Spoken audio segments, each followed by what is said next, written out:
Hello everybody, Marco here, Rookie Van Expediting, back for another video, 8 months after my last video, but whatever, I guess I'm keeping the channel, and as you know, I like to complain a lot, but today, not a complaint, just kind of like a heads up that occurred to me as I was driving long hours, so I have a lot of time to think, which is one kind of thing about the job. You get a lot of time to think about things and come up with ideas, I guess, about stuff. And this occurred to me. I thought this would be like a good PSA for van expediting because I mean, there's when you're excited about it, when you're looking to jump ship, when the grass is always greener on the other side, it can become enticing to jump into something that you were like, you learn later, like, oh man, I wish I would have known about this. So this is kind of like a heads up about something about this job that I think entices people in the wrong way. I don't want to steer anyone away from this job, obviously, but I want to give you like a clear heads up. Just so you know, the more you can know rationally, clear-headed, level-headed about this gig, the better for you making your decision to jump over. So here's what I thought, getting to the point. Which I think will be in the title of this video. I don't even know yet. But anyways, driving. Thinking that, I think a lot of the conception of expediting is like, man, wait, you're getting paid? Like, I don't have to sit in this factory and actually do the work of assembling this or putting this together, or I'm in retail and I have to straighten out the stuff or pull stuff out of the top racks, bring them down to the bottom, whatever you do. Like a ballasting truck. That was weird. CB was left on. Of course, the only talking I've heard was when I went live. That thing's been quiet for days. Anyways, so you think to yourself, man, I don't have to do any of this work. I'm just in between all the jobs. I just grab the stuff, deliver it, and when I'm out of there, I'm out of that place. And those people got to work on it and spend all day, their 8-hour shift or their 10-hour shift, slaving away and doing whatever they have to do to these products. And while that's true, you're neglecting to think. You're kind of assuming that the drive is not work. And you're probably thinking, hey, driving, like, who doesn't love to drive? I can take a long trip, but can you take a long trip every day? Especially, if you want to be a moneymaker, you're going to have to drive, do some driving. You're going to have to drive when you don't want to drive, and drive when you're hoping for something 10 hours away. You're going to have to drive 24 hours straight. Or, if sometimes you get this drive, the good money makers that are 24 hours drive time away, but you got 2 days to do it. So you got some sleep time. Good, drive 12 hours one day, 12 hours the other day. Sounds pretty good. But it's not always the case. If you want to run for the money, too, for the show, you'll have to get in, and sometimes you slept last night, so your body's ready to sleep tonight, but you got to pick up at 6 in the evening and run it all night to be start driving. You want to start driving that evening and drive as much as you can till that you can't. You're dangerous on the road, which is pretty bad. But you really have to know your limits, right? When to stop, when to search for the next rest area, when to pull right off to the next gas station, even. And park there, or when to just pull off and find an off-ramp to, even if it's an emergency and you really find yourself falling asleep. Anyways, you might have to drive all night long, still drive all the complete cycle of the next day, and then maybe you'll get there in the evening and have some time to sleep before you get there, or if it comes down to it, like me last night, it came down into taking a 2-hour rest, trying to get back on the road, doing another 3 hours, getting tired again, doing another 2 hours, and I wanted to get to the destination and sleep a nice solid 8 hours there, but I couldn't do it. And that's because this is my third 24-hour run in 3 days. Why would I accept those loads? Well, I kind of don't have a choice, but I'm okay with it because, well, I'm a worker. I'm okay with it for 2 reasons. Number one, I have a vacation coming up, and I want to kind of make some work hard now so that I don't notice the lull in pay that I'm going to get during the 4 days off I have for a Thanksgiving weekend. That being said, I also just like to do what's asked of me without complaining. I'm out here, I'm living in this van, I'm not anywhere I'm familiar with. I can always find things to do in my off time that are fun. I go to zoos, I check out the place, I'll find a museum, an aquarium, there's a seashore sometimes.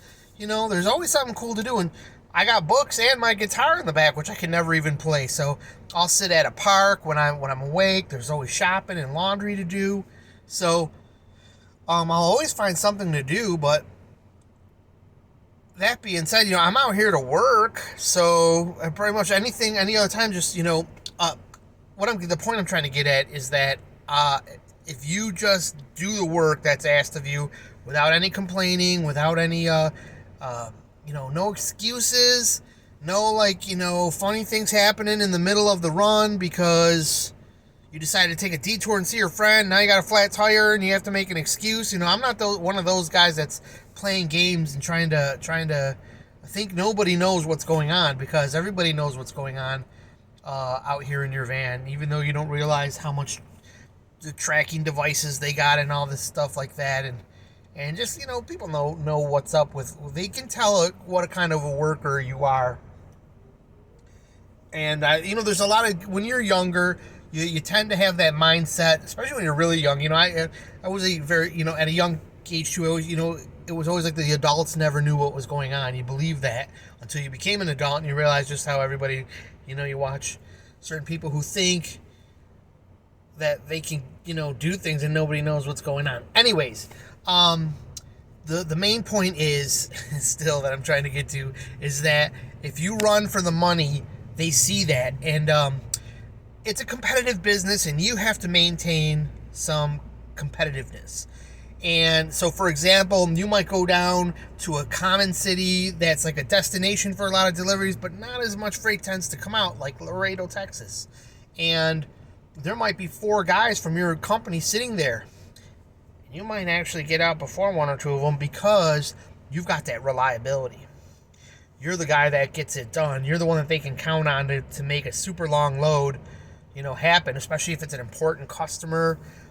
They might have a couple other things brewing with a little less important customers that they can give to someone else that likes to take a lot of time delivering, that sometimes, has funny issues happening. So someone that complains a lot, someone that doesn't want to, is always trying to avoid this and that, or you can be the guy that gets selected by really being a monster out here. So and you got to balance your superhero-ness, because you can run into trouble. Falling asleep at the wheel is a huge danger, and it's very possible.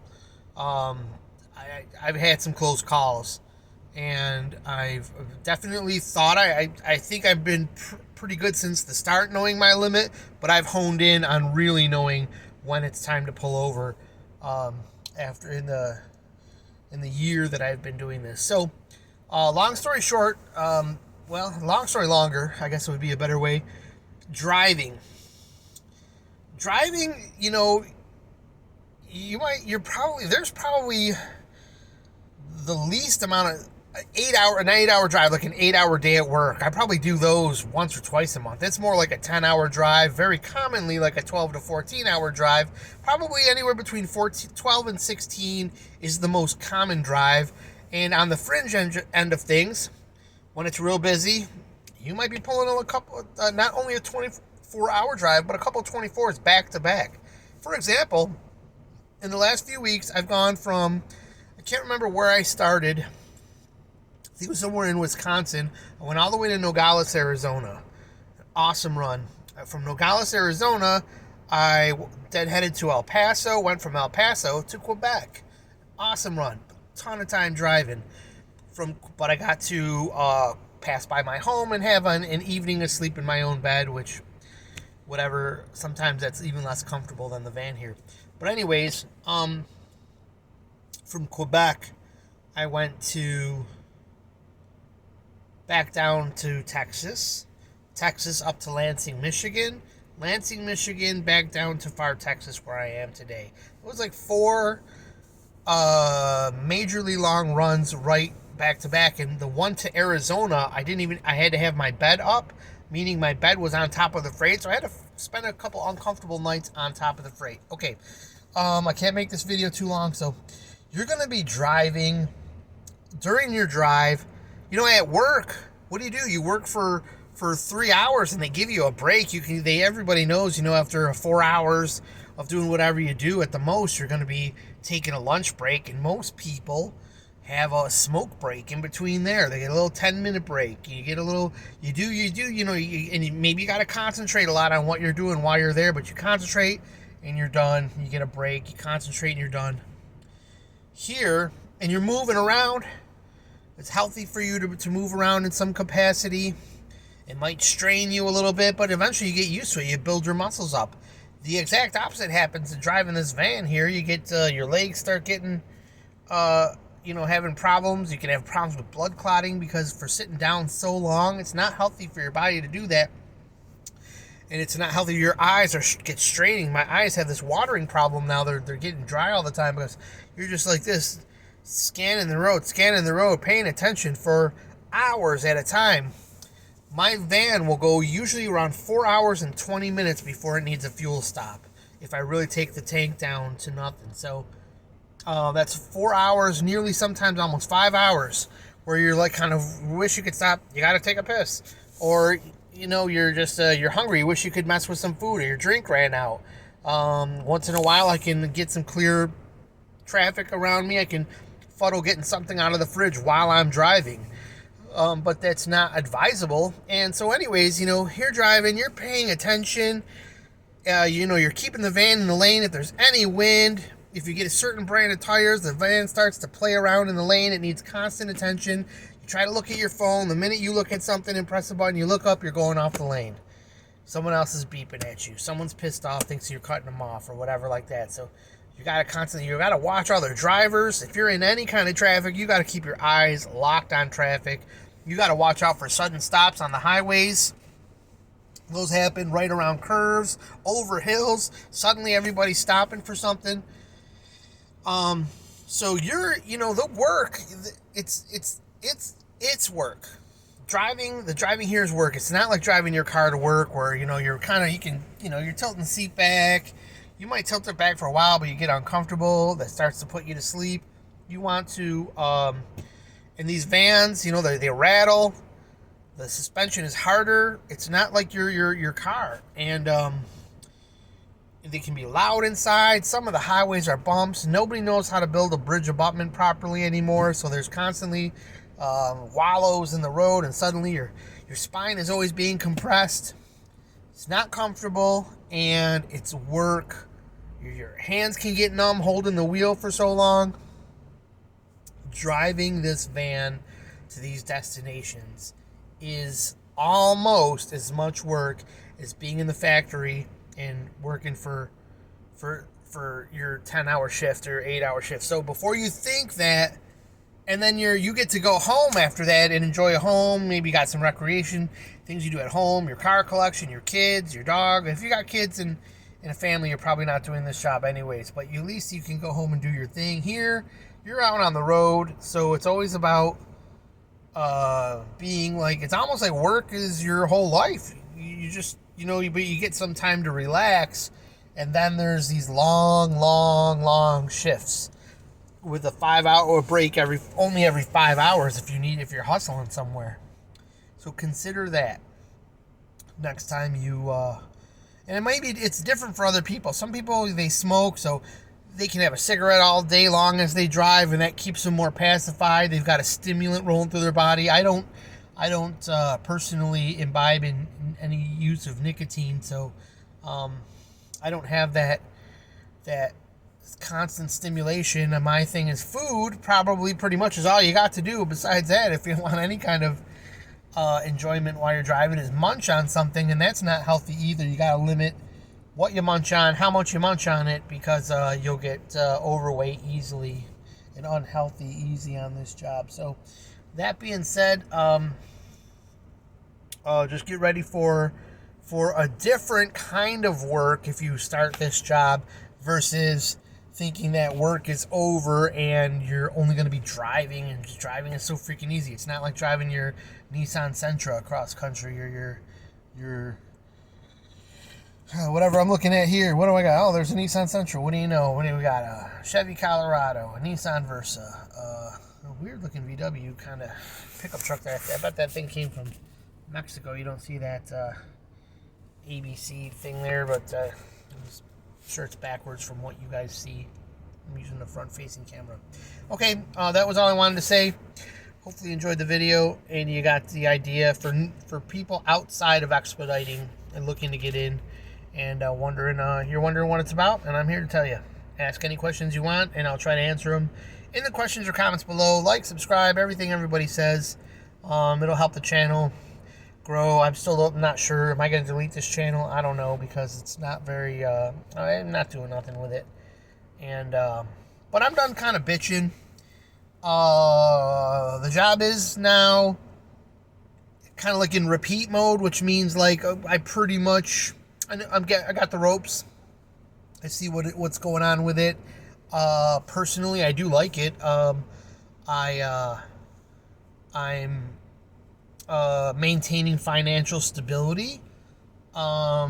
It's not a get-rich-quick scheme by any means, but I think that I'm doing okay for what I do.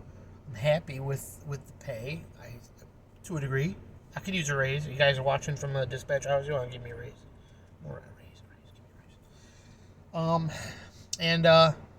And yeah, and I mean, obviously, in the too, as I try to maintain some sense with my money too. I'm not out here because I got a one sweet paycheck. I'm not like, well, hey man, let's go to Guitar Center and get that new guitar I was thinking about, and then I'll buy some parts for my car to bring home. And I'm not doing that. I'm save. So you gotta save your money, get a big pile up together, and then you start feeling like you got some financial freedom. Then the job relaxes a bit. But interesting that I just remembered something else to say. For me, when I do get, I learned something kind of years ago in my life that when I get some money, my attitude changes a little bit and I loosen up on things a little bit. It's been very good that in my life I've been pretty much next to poverty, and that teaches you to walk through life very carefully, because you cannot get hurt. You break your drinking glass, you don't got a drinking glass anymore, so you have to make sure you're not knocking things off shelves. Okay, sweet girl just pulled up in this most sweet ZL1 Camaro. Wow. Okay, sorry. I'll be checking her out as we talk, though. I'll give you as soon as she gets out of her Camaro, I'll give you a little heads up, a little look at her. Pretty amazing looking. That looks like a 2021, 2019. Kind of a dull color. I don't know why people always get gray and charcoal gray cars. What the hell happened to all the color in the world? And this has been going on for like a decade. I can't even count the number of just stale white, silver white cars that I see. There she goes. I missed a little heads up, but okay. We'll take a look at her car. There's a nice ZL1 Camaro. Mirror image of what it's actually there, but okay, I don't know if you guys saw that or not, but whatever. So I learned that you gotta be, when you're frugal, you learn that, like, you move real careful, you drive careful, because if you get a speeding ticket, you're behind on bills. So you start driving careful, you move careful, you don't want to get hurt or break a bone. Now, when I feel like I've got money, what I learned early on is that would be all of a sudden I get a speeding ticket or something, because I'm like, oh, how did I even do that? Like, I was so good for 3 years. What was I thinking? But I started realizing that I was like, I got some cash, motherfuckers.